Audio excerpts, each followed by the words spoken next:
Hey, good day, folks. Welcome to another episode of Andrew's Life. I hope everybody's doing great today on this wonderful Saturday. Uh, right now, where I'm at, the sun is out, but later on it's supposed to rain. But, anyways, let's get to the video. Now, what you guys are looking at on the screen is a construction site, you might as well call it, of a house that has not been built yet. In this video that I'm getting ready to show you guys, let this video be a cautionary tale against uh, against purchasing a new home without the home completely being finished. Now, I made videos before warning you guys against buying a brand new home, especially one that has not been finished yet.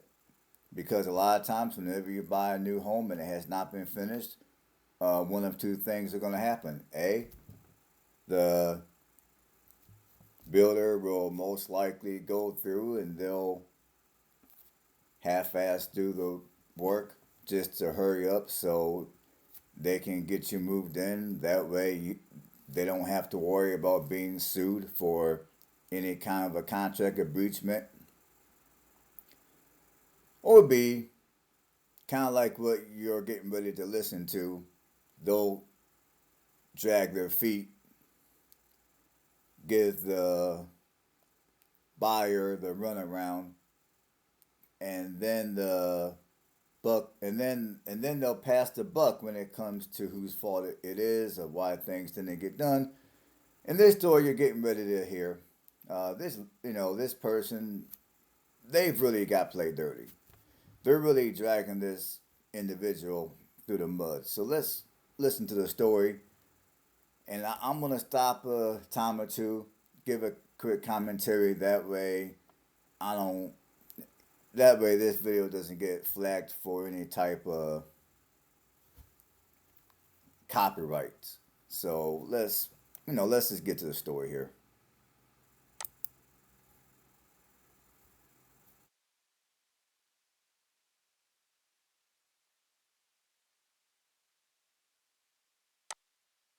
Okay. On our lot in November 2021. The builder pulled the permits here 3 months later, and now 3 years later, this is all she has to show for it. And the building permit shows two contractors, Blackman Custom Builders and Distinctive Homes and Development Group.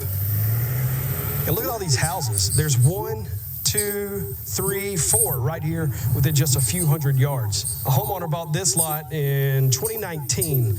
And let's see here. And the first building permit was issued, says there, December of 2019. And look, let's see who the contractors are. Yeah, listed. Blackman Custom Builders and Distinctive Homes and Development Group. I mean, this house is still unfinished today. We first got out here to Lincoln County back in March when I got a tip that these property owners were blaming banks for letting construction loans extend years in some cases, and these homes were never finished. But the more we dug into what happened here in Lincoln County, the more we uncovered this wasn't just a banking problem. Something else much deeper was going on here. We're heading to my property on Furnace Road Extension. When I first was looking at buying this property, these homes right here, starting here, this white one and this green one, were just sitting half-built, with no windows. They've since been completed because another builder has come in and completed them, I think in the last month or so. But then you can see there's two unfinished homes here that have been sitting for years. Last summer, Lisa LaBelle thought she'd found the perfect piece of Lincoln County. Okay, so this is my house. Welcome to my home. LaBelle bought this lot and unfinished foundation from the Lion Real Estate Group. Lion's listing agent was Lincoln County Realtor Joy Cotto. I am typing 1816 Furnace Road. This is Joy Cotto. This was the listing agent. This is Mario's wife, and she was the listing agent for this property. The realtor's husband, Mario Cotto, and his Distinctive Homes and Development Group was supposed to build LaBelle a custom home here. LaBelle says she wired... Okay, folks. I'm gonna just go ahead and assume that this ordeal with this woman's ordeal has been going on for the last few years. I'm gonna just assume that. Now, obviously, I'm gonna tie this story to the two videos that I've made. Well, the 3 videos that I've made so far talking about homelessness. Now, what the heck does this particular story have to do with homelessness? Well, on the surface, not much at all. But this is what I want to say. Now, imagine working hard, saving up the money necessary to be able to build a brand new house of your dreams, much like this woman is in the process of doing on this story. Now, a lot of people that purchase new homes like this, they tend to spend literally their life savings on this house. So imagine buying a new house. You spend your life savings. You do everything you're supposed to do on the financial point. On the financial front. I'm sorry. You do everything you're supposed to do, and then then as time goes by, basically in a nutshell, as you will hear in this story, you find out that you're being scammed. You find out that the builder is a fraud, as you guys will hear later in this video. And you also find out that most likely the builder that you hired was probably broke, or they're going broke, so they don't even have the money to do the projects. So make a long story short, you're broke, you're out of your money, you don't even have money to rent an apartment somewhere.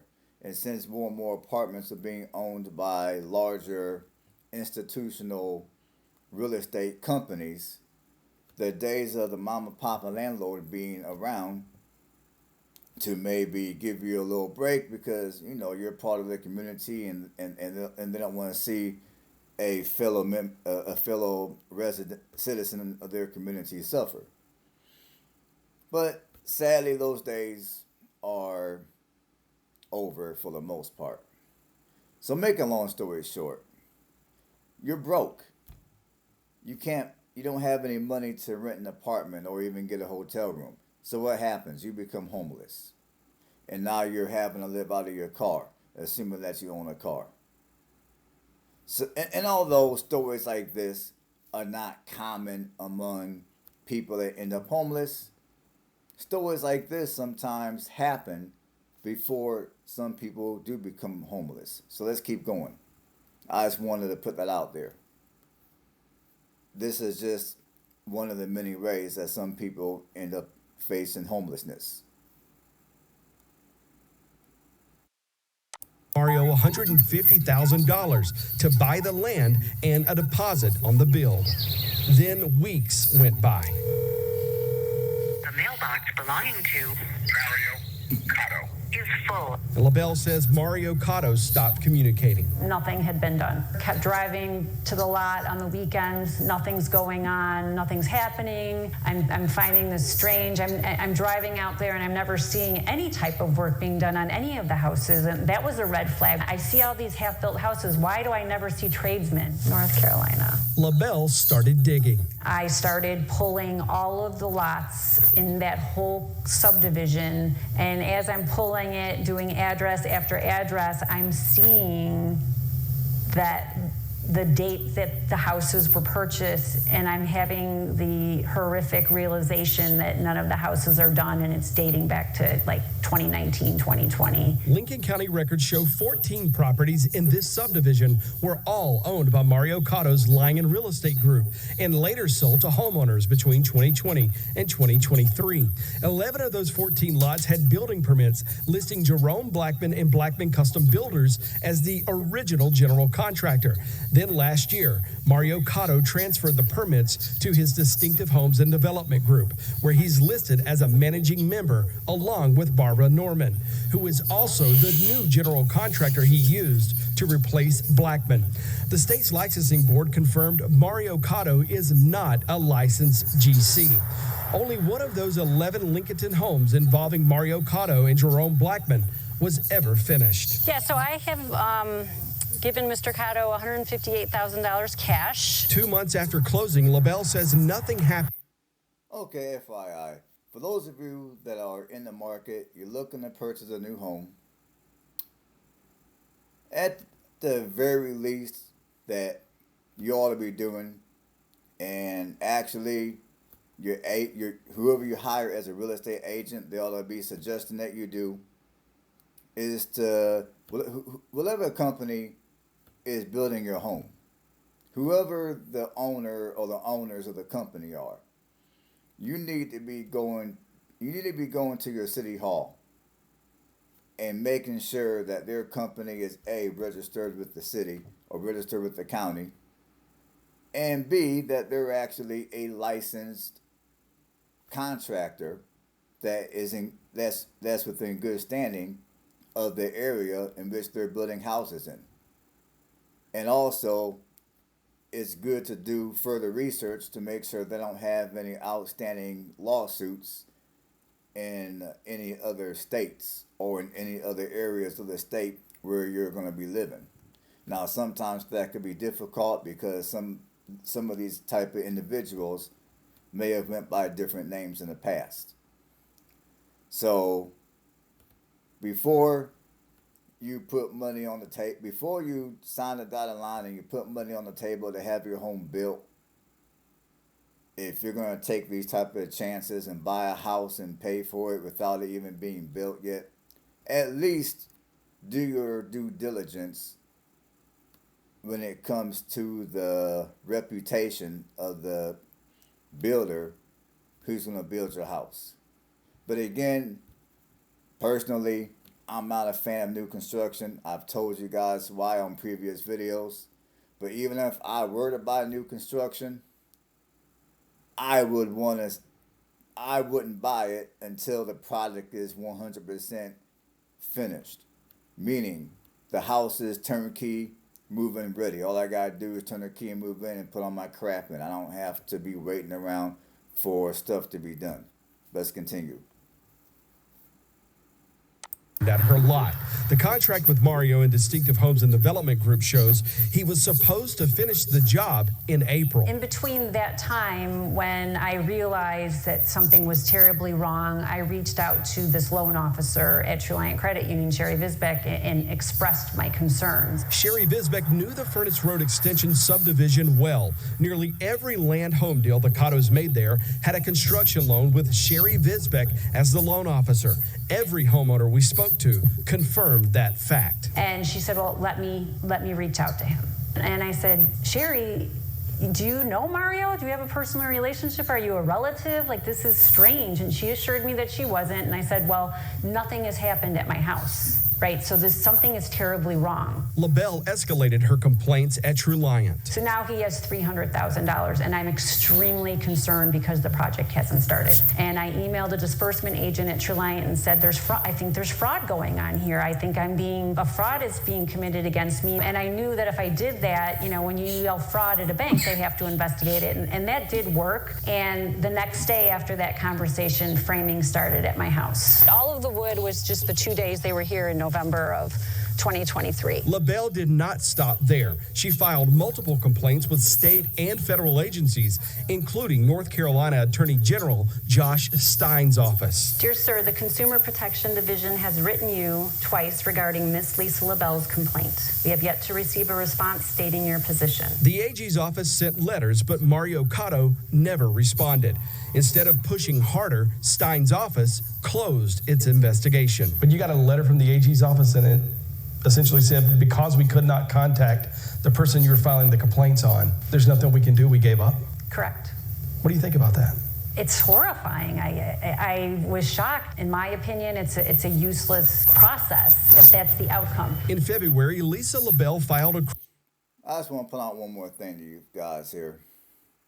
Now, what I'm getting ready to say, I'm not saying that this is necessarily the case in this particular situation, but sometimes when you buy a new house, and sometimes when you buy a new house, the builder might be the builder's business might be a local business. And if you're going to be moving to a smaller community, located in a smaller county, sometimes the builder could be in cahoots with some of the local politicians within the city and or within the county in which you're going to be potentially living in. So whenever you buy a new house like this woman is doing or has already done, you also got to be leery of what I'm going to call the good old boy network, where the builder knows important people who work for the county in higher places. They know all the important people who might work in the city. So with that being said, whenever they're out here building your house or doing whatever it is that they do, they might be able to get around what am I looking for? They might be able to get around doing certain things in accordance to the local codes. They might get a pass. They might basically get away with it because everyone who's supposed to be watching over them are all in cahoots with the builder. Hopefully you guys understood what I just said. Hopefully. Let's keep going. Criminal fraud complaint against Mario Cotto with the Lincoln County Sheriff's Office. LaBelle says since then, she's heard nothing and asked us to help. Yeah, this would have been the front door. Lisa LaBelle now has a mortgage payment for a home she will never live in. I've lost my life savings on this transaction. I have to make a decision to foreclose on the loan. The day we shot this interview, she got that foreclosure letter from True Lion. Lisa LaBelle blames her bank for this. Each lot tells a story, and I know a lot of the homeowners because I've talked to them and tried to rally the troops to do something about this, about Mario Cotto. Coming up. All right, folks, there is more to the story. I did not play the entire video of the story on my video. There is more to the story. So if you care to listen to the rest of that story, which I would encourage you to listen to the rest of the story, because there's a couple of, I think there's like maybe one or two more people that are victims of this particular builder. And their stories are pretty bad. And I feel by listening to their stories, for those of you that are contemplating on buying a brand new home, you might be able to learn a thing or two out of the stories. So I'm gonna try to put a link in the description so you can click on that link and listen to the rest of the story. But just in case I'm not successful at doing that, just know that you can go to Carolina's own Queen City News. That's the name of the channel. And this story that I covered today came out today on the 29th of June. It came out earlier in the morning.